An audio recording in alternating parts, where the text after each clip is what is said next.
социалдык тармактар боюнча мына билим берүүнүн министри алмашылды. Саламаттык сактоо министри алмашылды. Социалдык өнүктүрүү министри алмашылды. Азыр инопланетянден, Юпитерден министр алып келип койсоңор да билим министрине оңдой албайт. Себеби ошол билим министринин үстүндө куратор болуп Байсалов отурат. Аккан суунун арыгына таштай болуп туруп.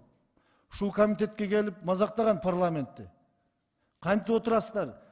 Ушул комитетте элдин атынан мага тапшырма бербегиле, токтомуңарды аткарбайм деген жигит ошол болот. Мына июнь-июль күттүк, август күттүк, сентябрдын 1-inde алмаштырабы экен. Бүгүн 10 сентябрь болуп атат. Ал каяктан түшкөн хан? Биздин Кыргызстандын конституциясында эл Садыр Жапар Нуркожоевичти шайлаган. Тагдырын, жоопкерчилигин тапшырган. Но Эдил Байсаловго эмес да. Ал бийликке келгенге чейин демократияны колдоп, парламентаризмди колдоп, эл аралык уюмдардын иштешин колдоп, өзүнчө демократ болуп жүргөн. Демократиянын пайдубалы бул парламентаризм, парламент, элдин өкүлдөрү. Асанды, Үсөндү макул, сени тоготпойм десин. Бирок парламентти тоготпойм деп айткан бул чыккынчылык.